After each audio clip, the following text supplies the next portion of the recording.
Welcome, everyone. Really glad everyone's here. Welcome to the Power of the Collective webinar here as part of Black Philanthropy Month. We're really grateful for everyone joining us. My name is Marcus Littles.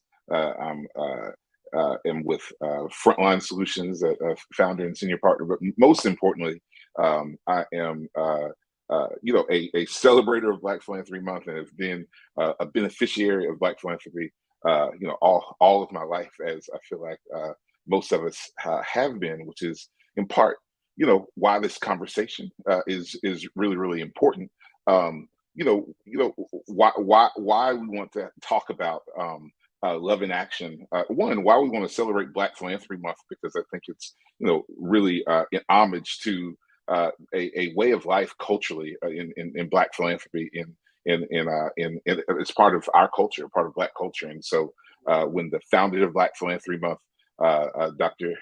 Jackie Copeland, when she founded this celebration this month, I think it really is seeking to influence and shift and elevate the narrative of Black folk have always been philanthropists, and so this conversation, this conversation and conversations that are happening all month are really anchored in that premise and in that reality.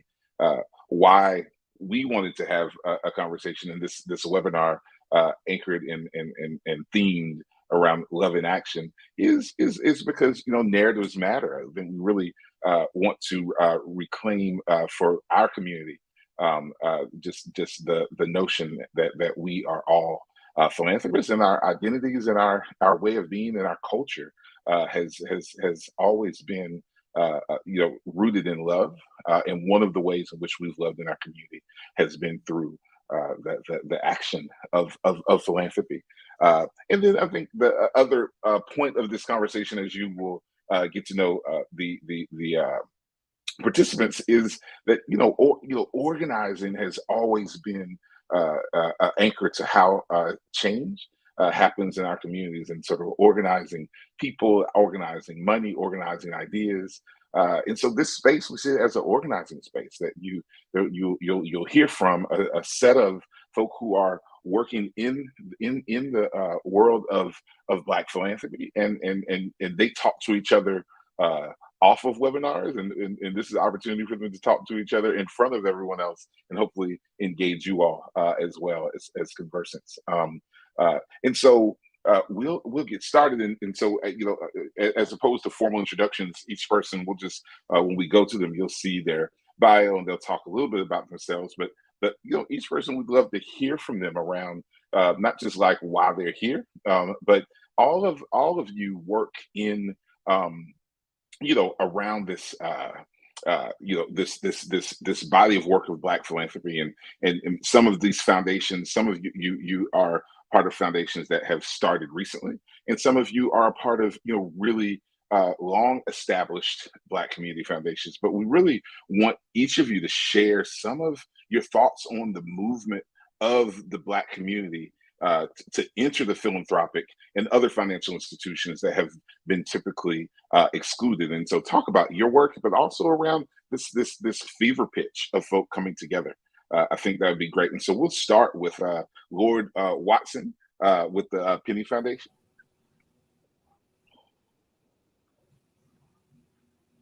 Good morning, Marcus.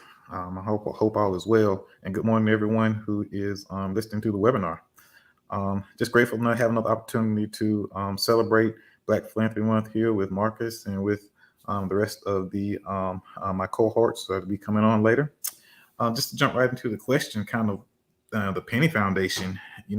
We are not what I would consider a long-standing foundation. I think so we've been around it'll be 6 years in October.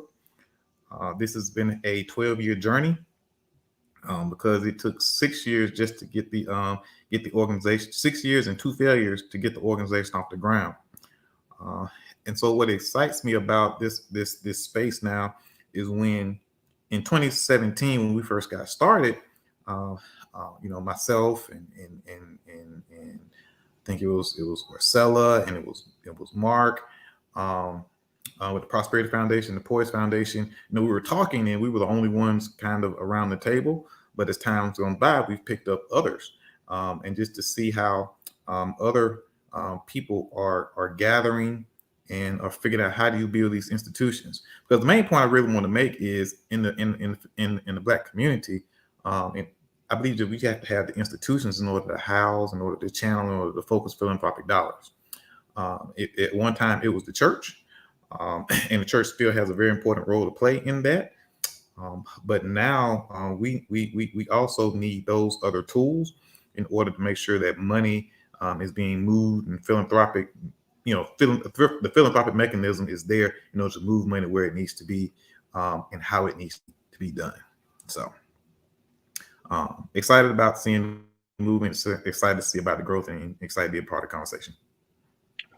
Absolutely, and it's been really amazing to watch the Penny Foundation and your work, Lord. And you talked about, like, sort of it's been some years and a couple failures, and I think it's really important to talk about those failures, and those are because that's true to our community, to our families, to our individual journeys. That most of them are rooted in or a part of that story are some of the failures to get there. And so, our next panelist can talk about failures, but he also has a lot of successes to talk about, as Mark Lewis, president of the POISE Foundation, which has been around, the longest of all who are part of this conversation. So we'd love to hear same thing from you, Mark, a little bit around POISE and just you having been in this space for a minute, like, sort of how are you experiencing, this movement, if you will, of more Black community foundations and entering into the philanthropic sector. Yeah. So thank you, Marcus. It's great to see you always. We go back a little bit, as well as with Lord. So I think I like that term, excuse me, long-standing. I'll say that, I want to use that term for both me as being probably the elder on this call, as well as the foundation. So POISE Foundation has been around for 43 years now. I'm not the founder. I'm not quite that old. But my mentor, Bernie Jones, created the foundation really as a love for the Black community. He saw things happening in the Pittsburgh area. And we are a huge philanthropic community, have large foundations, but he saw that most of those foundations weren't focusing their grant making on us, and on us in the way that we needed to be focused on. And so he saw that need to create POISE Foundation. And so I think Lord mentioned Penny in 2017. I think Prosperity may go back a little further than that. But for a long time, and we weren't the first Black community foundation. I think we were the second in the country, but we are the longest independent Black community foundation existing in the country at this point. And so when I came on board, after my mentor passed away, I was the only one out there, right? There were very few other foundations I could talk to really express some of the issues we were going through, some of the successes. I mean, we started out as Bernie Jones was the only person, then it was me as the only person. We've significantly grown our staff, but that's been a long journey. And so to now, over the last 10 years and even more recently, have more of these organizations come into the community, it's exciting. I think it's necessary. I think as POISE Foundation continues on its growth trajectory, and we definitely need to grow significantly to have a greater impact. We look at our role also as shifting a little bit. So how now do we become a greater mentor to these organizations that are now popping up across the country with a similar mission than as we have? And I think we'll jump into the real importance of what we're doing a little bit later. But again, I think it's exciting that we have these organizations, and I know there are others out there that are thinking the same way. And like I always tell this group, it's always about the collective, and that's where the power is. So being out there by yourself, sometimes it seems great. It seems like you're the one that's doing something, but the power is in the collective. And so I'll leave it there for now. Thanks, Mark. And it's always great to see you. I think I'm going to use the word longstanding about everything forever. It is more affirming. the other ones. Yeah, so you mentioned the Prosperity Foundation. I think, yes, we'd love to hear the same thing from you, or Orsella, if you could talk to some about the foundation and yeah, and how you're experiencing this moment in the sector. Wonderful. Thank you, Marcus, and to all my colleagues that are on the panel with me this afternoon. I am Orsella Hughes, the Executive Director of the Prosperity Foundation. We are located in Connecticut, based in New Haven, Connecticut, but we service the entire state. This being our third year participating with the POISE and Penny Foundation, and now our new sister foundation in Michigan. We're excited about what it means to put love in action. Just as a historical context about the Prosperity Foundation, we started as just a component fund, a donor advised fund with the local community foundation here in New Haven, Connecticut. And that was basically because we wanted to help families in their need for during funerals. And that wasn't a forever plan. And so when we think about, the phrase love in action, the Prosperity Foundation was in that mode way before it became a national theme. So that love in action for us meant that we were going to have to look at the systems that Black people are currently in, and what role can Black people act in their communities, and what role can we create within our communities so that communities can succeed. And so we saw that through donor advised funds, and we saw it through philanthropic efforts. Lord mentioned about how the church used to be the institution where you would find all of these resources. I'm a pastor as well, so I understand that, but I also understand that we're looking at an unchurched population now, and so we still have to show love and show ways that our community and our community leaders can be strong and leading in philanthropic efforts. So when we think about love in action, we think about the love has to sustain even beyond our years. The love has to keep going through leadership, through good examples, and by creating systems within our community that will create sustainability. So I'm excited about where the conversation will go today. And thank you, Marcus. Thanks so much, Orsella. And I think it's great. Hopefully, this was fair, Ciarra, for the newest friend on this call and on this block to the last. But like we really love to hear from you. Same question. But yeah, please tell us about the amazing work that you and your colleagues and community advocates who are working with you in Michigan are doing, and you are a part of this movement of organizing Black philanthropic efforts. And so, how did that door open to you? And yeah, tell us your story. Thank you so much, Marcus. This is historic for AQUME Foundation, with us being here in Michigan. We are the first Black foundation to be founded and led in West Michigan. And many of you who may be familiar with the West Michigan Grand Rapids area, you know that we consistently make the list for philanthropic giving whenever they do those national assessments, but the Black philanthropy movement has never been uplifted. So we made history in 2021 when we opened, and I'm in a space where we have foundations who are celebrating 100 years in operation. And here I am, the baby foundation. We're just entering our third year this month, which is mind blowing to me.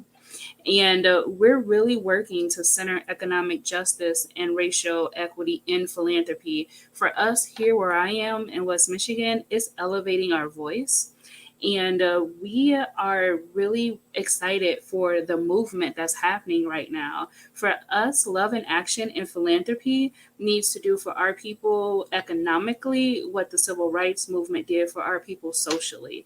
So we are just so excited to see everything that's happening. We're excited to be in this space. My brothers and sisters found me, and they welcomed me to the table and made me feel so supported, because it has been a very lonely endeavor in this work. But AQUME Foundation is excited to be here, and just want to share our name. It is the epitome of excellence, and we honored our Black history by culturally changing the way the word is spelled. So not the Acme Anvil, but literally just paying homage to our ancestors. Same meaning and definition of Black excellence, just deciding to do it differently. So for us, love in action is literally lifting up the Black voice and getting rid of the narrative that Black philanthropy is new. It is not new. It has been around for a very long time, and we are doing great things for our community. Thanks so much, Ciarra. And actually, you know, I you know, this theme, you know, I think the interesting thing about themes, right? That you know, we're not elevating love in action as this, you know, as a campaign. It really is it really is more of a description of of how our community has operated and how it's had to operate, right? Like, you know, in throughout all the history. And so I'm really interested. Several of you brought up the church and other formal institutions, and you know, and I think it's an important component for us to think about and talk some around that. Like, love in action was not and it's not missing in our communities, whether we, you know, started new foundations or not. And so I'm very curious about why a formal foundation, right, like was part of your vision, Lord, right? Like, why a formal foundation to organize money, Mark, right? Like, why that's a part of the what was the impetus for that in Pittsburgh? Because I don't think it's rooted in the insufficiency of, right, like the church or you know, rent parties or or other ways in which we've kind of organized money. But so what is the value of a philanthropic institution, a community foundation? Like, why is that how you sought to enter this work? Actually, I know that's not how you entered the work, Lord, but why is that where you got, right? Like that, like, we need this. So, there are a couple of answers to that. One is how I kind of value the work that we do, or how I measure it. You know, you go to places and people, you talk about, you have a, you know, you run a startup community foundation. They ask you about the size of your assets, and that's not something I necessarily focus on, the size of an asset, as much as it is being a table or a platform and making sure resources are going through it in order to get to communities. And so it's important that our communities have that opportunity for people who want to be charitable, but might not have I guess the ground, understanding the ground game or the infrastructure in that manner in order to reach their target audiences. The second way I'm going to answer that is this: it was a tornado that came through Birmingham. I believe it was in like 2011. It was a really big tornado that did a lot of damage. And so when the federal government came in, they were looking for partners. And at the point in time, there were only 2 organizations that were able to house the resources coming from the federal government. And those resources, the majority of their leadership did not look like the communities that were impacted by the tornado. And so whether intentionally, unintentionally, what have you, it's really about perspective and cultural awareness.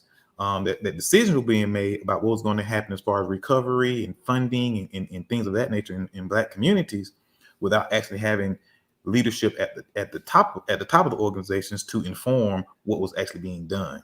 And so that's really the value that's one of the values that we play now, that, you know, when things happen and we're able to come to the table and be a voice, and they fill a void that was once there. Yeah, really helpful, Lord. And I want to ask you a similar question, Mark, and because you brought up a really important point, that the impetus for Black community foundations is not an interrogation of what you know, families or the church or other things the Black community have and have not done or have not been able to do. As much the impetus for, you know, sort of Black community foundations has been because other places where resources are being organized, be it other types of foundations,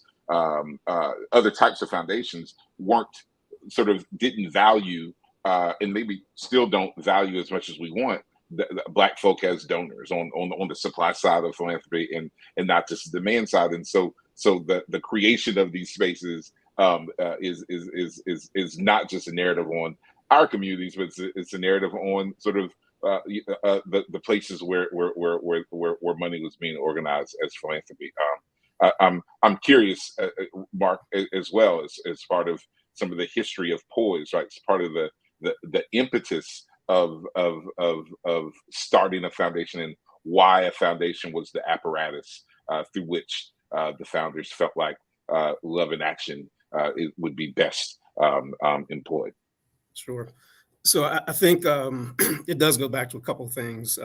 We did mention that, again, at least in the Pittsburgh area, we are foundation rich, probably close to 100 different foundations, several of those billion-dollar foundations. And if you think back in our history, back in the 60s, 70s, leading up to the foundation's creation in 1980, there still was not that great focus on monies going to the Black community. From my perspective, and I'm not, I always say, if it's your money, you do what you want with your money, right? And you can't tell somebody what to do with their money. There's always, when we talk about foundations, even private foundations, that argument about, but if they're charitable, they should be focused on, helping the community at whole. And I totally agree with that. But for us, it was going back to what we often use with these foundations, the word power. And I'll go back to what I said at the beginning. There really is no power in individualism, right? The power is all about how we come together collectively, whether you're talking about politics, whether you're talking about business, it doesn't matter what you're talking about, a neighborhood, influencing your school and your school boards and things of that nature. Power is always about the collective. And so for us, what you see on the screen today and the development of is not just foundations, but community foundations. And the difference is a community foundation really begins to be made up of a lot of individual funds that over time people create, or actions that people are bringing together, to create that collective and that power. And so for a lot of reasons, that's why it's important that we have these institutions that are focused on that. Again, it's no knock against the church, but the church is not a fundraising institution, in general. It has a different purpose. Now, churches do very well at fundraising, right? We need to take a lot of the lessons learned from there. But sports teams, they focus on sports. Different things, in business, you focus on those aspects. And so we need to have these foundations that are focused on building that collective power. At some point, I would imagine the Penny Foundation is going to have more and more individuals coming together to create funds, even though the Lord says right now his focus is not on assets. But when you think about some of these foundations, Kellogg Foundation, Heinz Endowments, some of these foundations existed 100 years ago, or maybe 80 to 100 years ago, and now they're worth billions of dollars. Nobody put $1 billion into a foundation, right? That has grown over time. And so for us, it's how do we get our community to realize that we have all this power, be it in our, what we say, what we do, the money we have. But when you start to break that out individually, it seems like it's not a lot. So for us, it's how do you create an institution that is really beginning to focus on that collective power. And for us, it becomes collective dollars, it becomes collective dollars in and collective dollars going out, right? How do we act as a funnel? So if there are many resources coming in, we're connected to the community in a way we can try to funnel those resources where our community needs it the most. And so for us, it's really about, there needs to be that institution with that specific focus. Otherwise, we get focused on 20 different things and we don't accomplish what we've seen others do, right, outside of our community. And we have the power to do the exact same thing. Thanks so much, Mark. Orsella, it was really fascinating, and in having done my research, I did not, I had not known that the origins of the Prosperity Foundation were that at some point in time it was around getting resources to help folk pay for funerals, right? Like which is an amazing origin story. Like now, fast forward to where now you're a community foundation, a Black community foundation that serves the entire state. How have you, talked about and engaged Black people around sort of, a foundation or philanthropy? Because that's not what, that's not our cultural vernacular at the family reunion. Like we don't sort of say the word philanthropy, right? And so, like, how have you and your team and your partners, how have what's some of the language or some of the tactics that you've used to engage Black folk in Connecticut around philanthropy? Thank you for that question. I'm actually sitting in the office where the Prosperity Foundation was started. This is the funeral home. This is the office where we sat at this desk and was penning out, what do we want for our community? And it's the wording and the narrative that needed to be changed in order to change the mindset. So we immediately thought and agreed, words like charity had to be removed because charity fixes right now situations, and we were talking about fixing systemic issues, and that would be long term. And so that comes by using the word philanthropy, and we had to erase the idea that philanthropists are only old white men.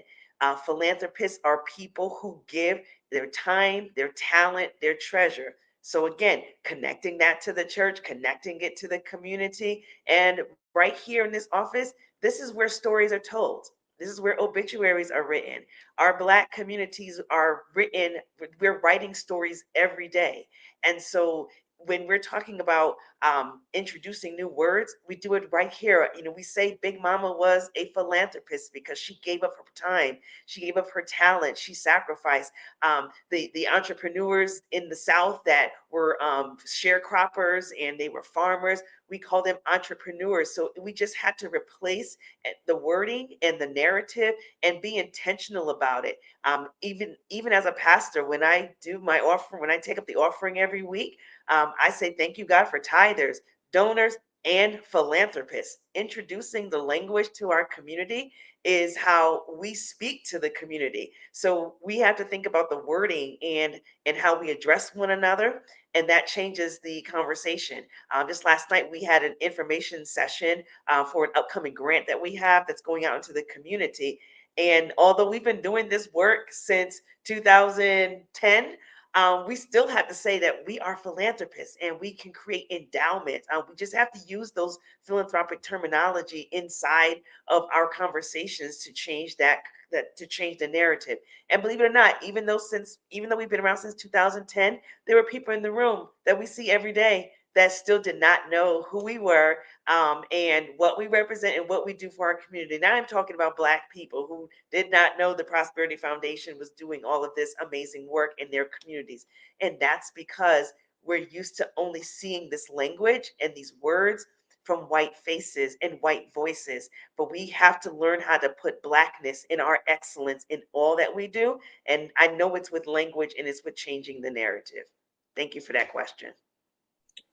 No, thanks for your answer, Orsella.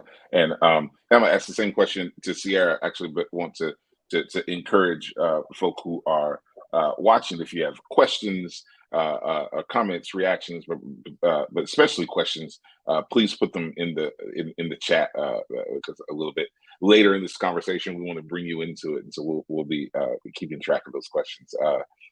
Ciarra, similar question to you, or the same question. It's a newer effort in Michigan, and so, like, yeah, how you told your friends, or you're at the a family reunion, you're like, I'm starting this foundation. Like, did folks say, what's that? Like, what's that mean? I'm really curious around like how you have engaged folk to understand the work and understand philanthropy, particularly engaging Black folk. Definitely. Great question. And I think I'll start with my personal story. I had to come to my own journey.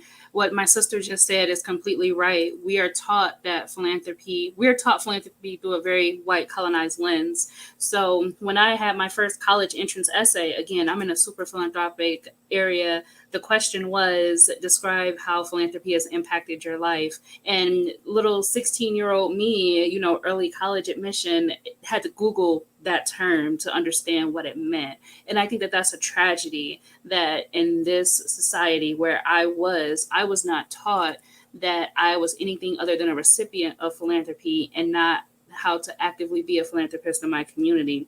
So as I got older and learned about this on a systemic level, I said, you know what, we have to make a change, and we have to be a change that we want to see. So how did I start to incorporate this with language in our community? Like my sister said, really teaching people the terminology.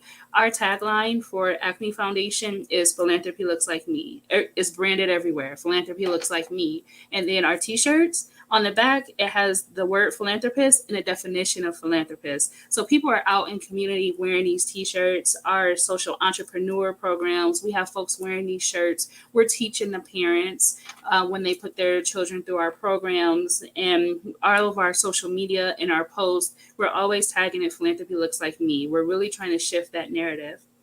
But the other part of the question was why why a philanthropic foundation. We thought we had to look at it systemically and on the ground. So at a systems level, we're in our nation's biggest wealth transfer of history that we've ever seen. And how is that done? It's through estates, it's through trusts, it's through foundations, it's through giving. And we know that when we look at the Black community, a lot of the statistics have us at less than 30% participatory there. And that's a huge gap for us to know that this is how our nation is transferring wealth, and less than 30% of our people are using these mechanisms. So systemically, we are not present. So for me, we had to create an organization that was going to give us presence at tables on a systemic level so that our work could trickle down into that individual level in our communities. And again, these disparate outcomes that we see when it comes to our Black community, they are not by accident. One of my brothers mentioned earlier that we have billions of dollars in these institutions, yet we have Black children who do not have all of their basic social determinant of health needs met. So for me, we have to be able to direct our own dollars, and we have to teach our people that there is so much power in what you are able to do collectively. One of our biggest campaigns right now is literally power of your dollar, because we know that nationwide, the Black dollar is the most sought after dollar, but we don't seem to understand the power of our dollar and coming together collectively. So that is why we chose to form an actual community foundation and make it Black led and Black run. Thanks so much, Ciarra. So I always think about audience, and one question that I think is important to answer for someone who doesn't know a lot about philanthropy, or what do we mean that like sort of Black folk have always been philanthropic, right? Like that, and what does that look like? And so I'd be curious to hear from everyone. Just are there examples or pockets of ways in which like Black folk are embodying love in action, how it's reflected in your communities that folk may not think about, right? That, oh well, that's philanthropy, and so like when you're explaining that's philanthropy, like it's there, what are the examples you give folk? My own example is just around the organizing of money for bail funds, right? Like that, like sort of just the ways in which particularly during racial uprisings, and that I would get these text messages from throughout the country, like sort of like, oh, we had organizers, we had folk on the front line, and they got arrested last night, and so like sort of it was just activated immediately, like via text messages all over the country, in terms of of inviting or asking folks to contribute to bail funds to pay for the bail for folk who were at City Hall when I wasn't at City Hall, right? Like I was at home, on some of those evenings, watching it on television, and I remember talking to my mother, and I was like, sort of, and I got one of the text messages. She's like, "Is that safe?" I'm like, "Well, that's philanthropy, right?" Like they were, sort of, those signs and those messages and their organizing were for me and my family and for you, right? I never thought about that as philanthropy, but that is philanthropy. I wonder if each of you all have kind of localized examples of love in action in our communities that you now see and name and label as philanthropy in ways that will be instructive for folk who are trying to understand that. And I'll start with you again, Lyord, because it's unfair for me to change up the order at this point in time. Yeah. So, couple of things. One, philanthropy has never been safe. It's always been a risk. And I think when you enter into this space, particularly the way that we're entering into it, you gotta have skin in the game, and you're gonna leave some skin on the pavement. But we've always been able to get up and keep moving. When I think about faith in action or philanthropy in action, love in action, the examples that come to my mind are the majority of our donor advised funds are people who have lost loved ones. And so through their a way to cope with their grief, through their pain, wanted to make sure that the young people that whose lives were lost wanted to make sure that their thoughts and ideas and their legacy lived on. They began to create these pools of money to support scholarships for people to go to college. I can remember when I'm growing up a while ago, going to college was a big deal out of my community, and people would give you toilet tissue, people would give you paper towels, they'll give you bed sheets, they'll give you food, and all these work. They give that to you to send you off so you to have your basic needs met, and for them to let you know as a community they loved you. And so those are kind of some of the things when you ask that question that come to my mind. Mark. Thanks. So I think Marcus, you and several people on the panel have mentioned this already, that philanthropy in our community is not new. We've been doing it always. We've done it out of necessity. We've done it out of love. We've done it out of all types of different reasons, and it looks all different types of ways. In this country, philanthropy has come to mean money and dollars, but the reality is, philanthropy can be shown in a lot of different ways. I think what we are talking about now is how do we begin to organize our philanthropy in a way that it can have a greater impact or a more pointed impact in certain directions. And then I think the other piece that we need to be just keep top of mind is that we're not talking about an either or. We're not talking about everybody that's done philanthropy in a certain way. All of a sudden now you need to just create a community foundation and just give to the community foundation. When we talk about philanthropy in our history, I think we need to continue what we've done historically because it has worked well. It's a way that you build relationships. It's a way that you, create a network to get things moving through extremely quickly. Foundations typically don't move extremely quick. So you don't need to think about that. But the benefit of a foundation, again, is you can build all these resources. You can bring these resources together and you can grow these resources. Like I mentioned before, POISE Foundation is probably, you probably got $13-14 million of assets, 15 million, depending on what the market does, depending on where we are at any given point in time. And we started with $167,000, right? 43 years later, giving away over $30 million back to our community. But my view and my vision, it's not what, this may not happen while I'm here, is that POISE Foundation will be $100 million, $300 million, $500 million foundation in the future. And can you imagine if we had, even on the screen, 5 foundations that control $500 million a piece, how that would go and flow back into our community, how we could be more proactive, not just reactive, right? How we could begin to plan, how we could begin to organize in a way that we can't today. And the beauty about most community foundations is that, those assets are permanent, right? So once you begin to build those assets, it's not going to go down, it's going to go up. And so we're talking about something that we can put in place today that'll be here for generations and generations. Our founder often talked about, we're not building POISE Foundation for us, we're building POISE Foundation for our children's children's children.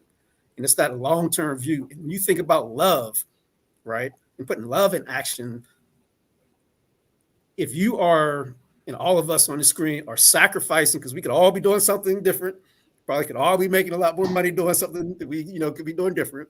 But if you think about the sacrifice that our organizations are putting in today, because we think there's going to be a benefit, a greater benefit in the future, that's love in action right now, right? And just real quick, you mentioned the social action, a couple things. In Pittsburgh, we started the Human Equity and Justice Fund because we saw when there were different social issues popping up and people were organizing, they needed basic things. And these things popped up quick, right? Water, they needed food, they needed different things, maybe transportation. So we created a fund that said, if you have something that's going to pop up, or if it does pop up, here's some resources that can quickly, jump into you. When the pandemic hit, we set up the Critical Community Needs Fund, raised $1.5 million to give back out to our community because we know the needs in our community are going to be greater than anywhere else. And so these are the benefits that a community foundation can do that would be extremely hard for, 10,000 people individually to accomplish these same things, or at least to organize it in that certain way.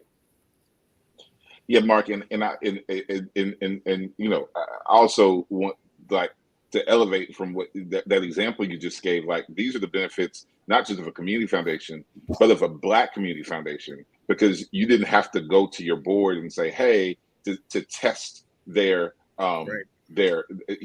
test their tolerance for sort of really focusing on this Black stuff, or really focusing on sort of Black community, et cetera. Like that actually is your mission, right? And so a good board would hold you accountable for not being responsive, as opposed to like having to jump through the bureaucracy to see if the Black community is in the current theory of change or not. And so I think it's a really, really great example of why Black kind of community foundations and are different, right, than philanthropic institutions who for this cycle have Black folk in their theory of change, right? Or have a great leader of color, right? You know what I mean? Who is prioritizing these communities. That is right. Like that is different than like we were founded to be this, and it's really helpful illustration.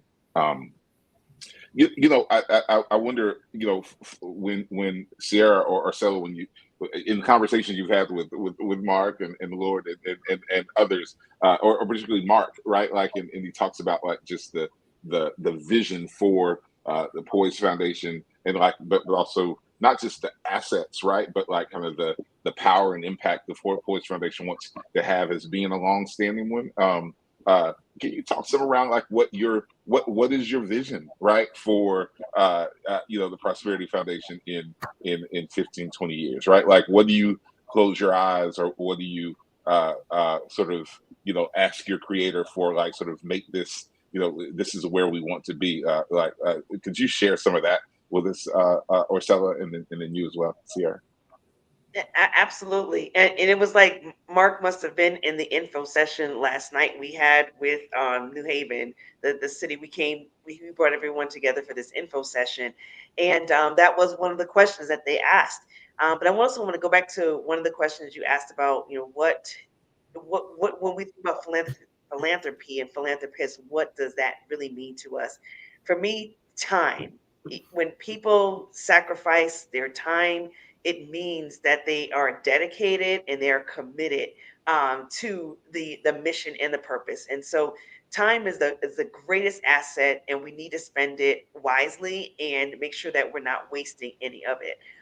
So now getting back to where do we see the Prosperity Foundation? I told them last night, I see us with $500 billion for the state of Connecticut, creating models and systems of generational wealth and philanthropic wealth, so that our communities can always go to a board that looks like them, understands their culture, understands their background, understands their need, and feel safe. Historically, Black organizations have not always felt safe in white spaces because we would be denied, or the application process would be so difficult that we would give up in the middle of applying for it, or just the applications, we just would not qualify because they did not want to work in our communities. Now that we are establishing more Black community foundations, we're creating more safe spaces. And I was just saying to someone the other day, I said, if doing this work, Black-led, Black-operated community foundations were easy, there would be more than 5 in the United States. There probably are a few more, but there would be more if this work was easy, if this work wasn't sacrificial. It's easy to just show up, but to create, operate, and lead in this space and let other nonprofits in your community feel safe, that's a blessing to be able to sit in this space and create this opportunity for other nonprofits, black nonprofits in our communities. So the time that I go back to that, the time that each of us put into it, creating our bylaws, interviewing board members, creating policies, just doing the small things. And that stuff is not always sexy on Instagram because we only want to see the good big things, but it's the little things, the things that we put a lot of time into that really make our work pop. So for me, it's time and definitely story. Thank you. No, thank you, Ciarra. Yeah, same question for you. All right, thank you. So answering both the questions, I'm going to take it down to a granular level. When you said, what does love and action look like in our communities, and how am I teaching folks about the shift the narrative? It's the mom who always has her door open for people to come and eat, no questions asked. Is the children or teenagers who are cutting the grass and trimming bushes for our elders who can't get out there and maintain their property like they could in their prime. It's carpooling to help people get to work. It's volunteering in those after school programs. It's that mentor who decided to take a person under their wing, either personally or professionally, because you want to invest in their advancement. And I think these are things that we have always done, plus many more that aren't listed here, that is really living out philanthropy, love, and action that we don't see because we're taught to look at it through a dollar lens. When I think about my vision for AQUME Foundation and the role that we want to play in our community, for Black and Brown, and for everyone to know about us across the state, right? So I want the next little Black girl to see herself as a philanthropist, as able to be president of hopefully multi-million-dollar organization that's pouring back into her community. And I want our community to come together. I don't want our pockets to be so sporadic and spread out. I want a united vision. I want there to be power behind the AQUME Foundation name when we come to a table, because not only are we bringing the asset capital, we're bringing the social capital of the collective of our community. So that's where I hope to see us. I don't want another grant application with a comment from someone saying this is the first time I've ever gotten to apply from dollars from someone who looks like me. That breaks my heart. This is 2023. This should not be new. So those are my visions in the next 10, 15 years, hopefully.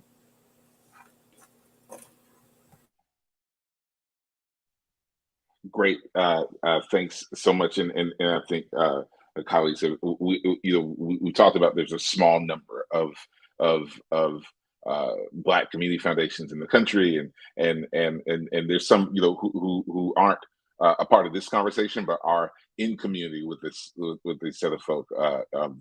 The Minnesota, I think it's Minnesota Black Collective. Minnesota Black Collective is a Black community foundation for the state of Minnesota.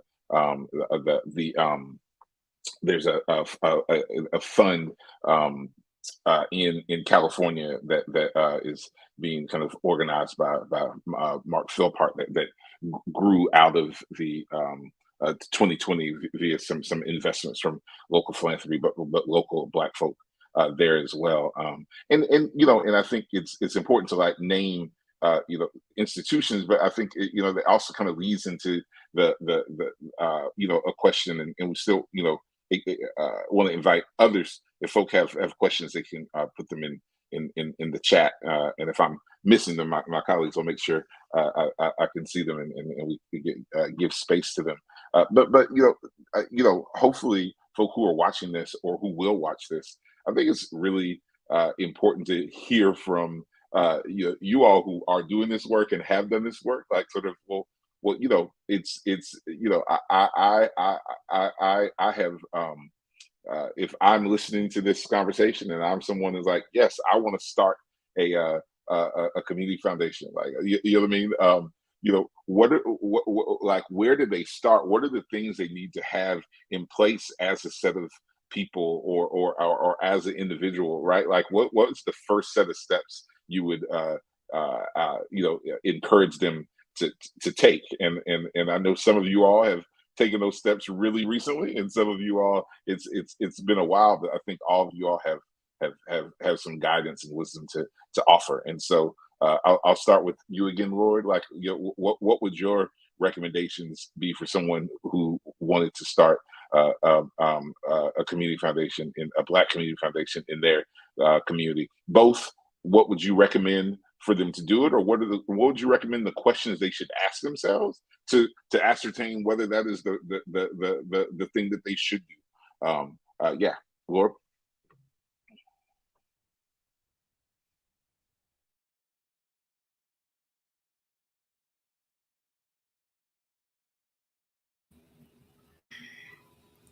Okay. All right.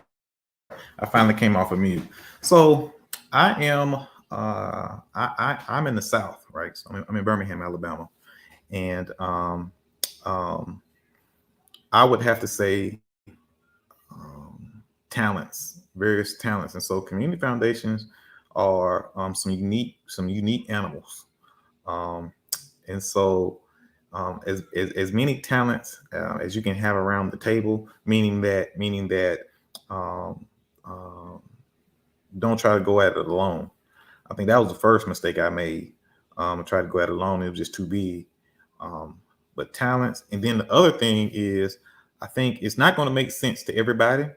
Find those who it makes sense to, commit to it, and to push forward. And so it's going to be about the individual. It's going to be about the individual and being willing to stick to it in spite of bumps and bruises and what have you. The other piece is this. I think will be very, my biggest value is to have just a good attorney. Somebody who can walk with you through all the legal opportunities and what have you. Just you need to have just a good attorney around you. Great. Mark, similar same question. Like, what would you what are some of the tips and recommendations that you would share? Yeah, so this is not an easy endeavor. For the first 16 years of POISE Foundation's existence, it was a volunteer organization. The founder split his time between trying to create and build POISE Foundation and still doing his 9-to-5 job. It's a business, and so you have to be prepared to run a business. I often see people in the community that have great passion to see something happen, but they may not be a person that actually knows how to run a business. And so you have to understand that this is a business and you have to run it. So our customers may be different than those businesses. We have customers on both sides of the equation. You're often competing with other community foundations that are not race focused or specific focused. And so people who are giving, may have more trust in those organizations. So, one thing, so POISE Foundation, we started in Pittsburgh, but we have donors from across the country that have created funds for various reasons. And so, we don't necessarily limit ourselves to Pittsburgh. We also do a lot of fiscal sponsorship services for organizations. So I bring that up to say, and it doesn't have to be with POISE Foundation, but if you're just starting out, is there an organization that you can partner with? Prosperity mentioned they started out in the Greater New Haven Community Foundation and then split off. If there's someone you can partner with that can take some of that burden off of you of being a standalone organization, trying to do everything you need to do, all the back office that you need to do, all the reporting that you need to do, partnering is, with the right partner, is never a bad thing. So just really think about in your community, do we have the ability to do this, right? Is there enough education? You may have to spend 5 years educating your community before you can actually create the organization itself. But if you can find an entity to partner with that's not trying to take advantage of you, but understands your purpose and what you're trying to do, that might be the best first step. Yeah, or Orsella, Ciarra, if you answer quickly as well. Oh, yes, certainly. Also check your why. That's major from the very beginning, because you may have a great idea, but you want to know, we want to know what your why is. Why do I want to do this for the community? And understand that you're going to get tired. You will grow weary in this race. You will become very discouraged easily. And so who's that team that's around you? To Lord's point about making sure you're not doing this alone, you also, those people on your team also know, they need to know your why as well, so that when you're slipping off of that why, they can pull you back in, or just remind you of why you're doing it. So before you go into it, know why you want to do it and how long you want to do it. Even be realistic about your time frame. If you start putting a succession plan in place, if you know you only have 10 years, start doing a succession plan with it so that it will not die out. But the why is, for me, very important.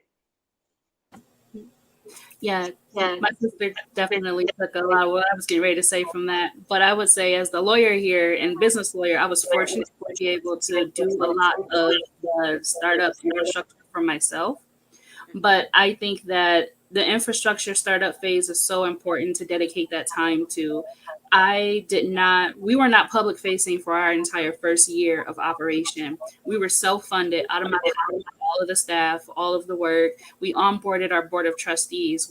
I had a $13 balance for almost 9 months before I started getting my first 6-figure checks coming in to support our group. So he was saying about the why and being weary and knowing the importance of it. Like on those days when them bills due and you're paying everything yourself and nothing left for you, it's hard to keep it going if you don't have a very sound structure for what you're doing.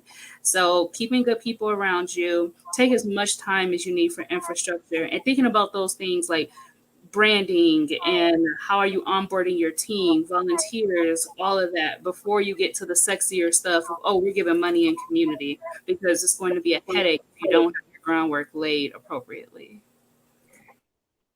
Thank you so much. And I'm going to wrap up. And so we have one question that asked around, should folks who have community-based nonprofits look to foundations like yours as a resource, or instead just become partners on certain events? And I will say that Black community foundations want to be in relationship with you. Whether they can fund you or not is the thing. So like sort of, like if you call, if you speak, we're going to speak back and figure out how we can be a resource. So that's the answer to that. I do want to like summarize real quick these things that I think it's really important that folk lifted up in terms of sort of doing this work. It's about will and it's about skill, right? It's not just about one of those things. Institution building isn't easier just because the cause is good, right? Be entrepreneurial and develop partnerships. Interrogate your motives and your why, and be patient and strategic in your rollout. Thanks everyone. Thanks for our presenters. Thanks everyone for hanging out with us, and happy Black Philanthropy Month. Thank you, Marcus.